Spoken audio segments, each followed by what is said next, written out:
मेरा नाम हानिया है। मेरी उम्र 18 साल है। हम दो बहन भाई हैं। मेरा भाई स्कूल में पढ़ता था और मैं कॉलेज में पढ़ती थी।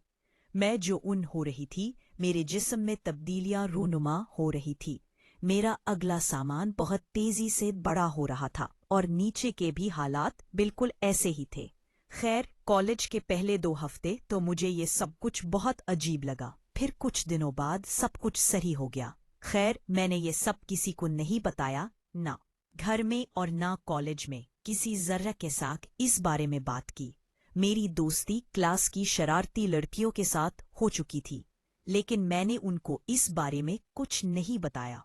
आखिरकार मैंने हिम्मत की और उनसे पूछ लिया कि ये सब मेरे साथ क्या हो रहा है। तो वो नहीं पड़ी और कहने लगी, अरे बेवकूफ, ये तो सबके साथ होता है। मैंने कहा, अच्छा। मैंने पूछा, ये क्यों होता है? तो वो कहने लगी, तुम्हें नहीं पता। मैंने कहा, मुझे नहीं पता, तुम बता दो। तो उसने कहा कि अब तुम बालिग हो गई हो, तुम्हें नोट किया हुआ होगा कि तुम्हारा सामान बहुत बड़ा हो गया है। मैंने शर्मा कर कहा, हाँ ऐसा ही है। मेरी दोस्ती चूंकि उनसे काफी गहरी हो चुकी थी, अब हम एक दूसरे से अपनी पर्सनल लाइफ भी शेयर करना शुरू हो गए थे। एक दिन कॉलेज में मेरी दोस्त आलिया ने मुझे कहा कि तुम गंदी फिल्में देखी हो? तो मैंने कहा, नहीं, मुझे इसके बारे में नहीं पता। तो कहने लगी, आज तो मैं दिखाऊंगी। मैंने भी कहा, ठीक है। शाम को वो मेरे घर आई। उसने मेरी मामा को कहा, आंटी, मैंने असिया के साथ कॉलेज का काम करना है। तो मेरी अम्मी ने उसको मेरे कमरे में भेज दिया। उसने दरवाजे खुलाक लगाया और कहने लगी, आ जाओ, तुम्हें फिल्म दिखाऊं। उसके पास बैठ गई। उसने मोबाइल पर गंदी फिल्म चलाई।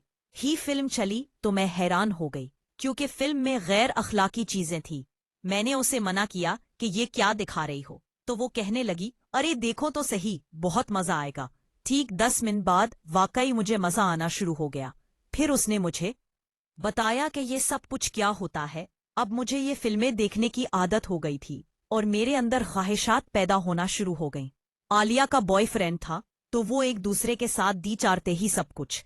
लेकिन मेरा कोई बॉयफ्रेंड नहीं था जो मेरे साथ ये सब कुछ। आहिस्ता आहिस्ता मैंने खुद को परसुकून करना शुरू कर दिया, अपनी उंगलियों से गिनती लगाकर परसुकून हो जाया करती, और दिल में ये ख्वाहिश थी कि कब मैं हकीकत में ये सब कुछ करूं। आखिरकार कॉलेज का पहला साल गुजर गया।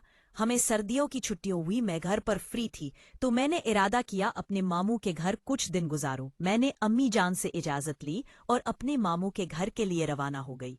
मेरे मामू एक डॉक्टर थे। उनके 3 बेटे थे, तीनों ही मुझसे उम्र में बड़े थे। मम्मा के घर पहुंची तो मेरी बहुत मेहमान नवाजी हुई है। मम्मानी मेरे साथ रात गए बातें करती रही। अगले दिन मैं मम्मानी के साथ बाजार गई। हमने सारा घरवाला सामान खरीदा, पर शाम को मैं वापस आ गई। मैं बहुत थक चुकी थी। शाम को खाना खाने के बाद मैं अपने कमरे में चली गई। रात के 12 बजे मुझे फिल्म देखने की तलब हुई, तो मैंने चुपके से अपना फोन निकाला और वीडियो देखना शुरू हो गई। मेरे मामू का बेटा करम, वो भी जाग रहा था। उसने खिड़की से मुझे देख लिया तो उसने कहा, ये तुम क्या कर रही हो? मैं ये सुनकर परेशान हो गई और अकरम को कहा कि प्लीज ये जो तुमने देखा है किसी को मत बताना। अकरम ने मुझे कहा, ठीक है, मैं नहीं बताऊंगा, लेकिन उसके बदले मुझे भी कुछ चाहिए। मैंने कहा, तुम्हें जो चाहिए हो ले लेना, प्लीज किसी को बताना मत। अकरम अपने कमरे में चला गया और मैं हो गई। सुबह खौफ में उठी। मुझे शक था कि अकरम घर वालों को बता देगा, लेकिन उसने ऐसा कुछ नहीं किया और मेरा मान रख लिया। अगले दिन मामू और ममानी जान किसी दोस्त की शादी पर जाना था। वो शाम को 8 बजे घर से चले गए। कहा कि हमें लौटने में सुबह हो सकती है। मामू का छोटा बेटा शादी पर साथ ही गया।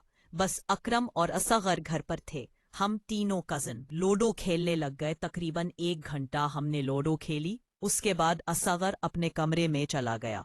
मुझे प्यास लग रही है, तो मैं उठी और किचन में पानी लेने के लिए गई। मैं किचन में पहुंची हूं तो पीछों से अकरम दबे पांव आया और मुझे किस के गले लगा लिया।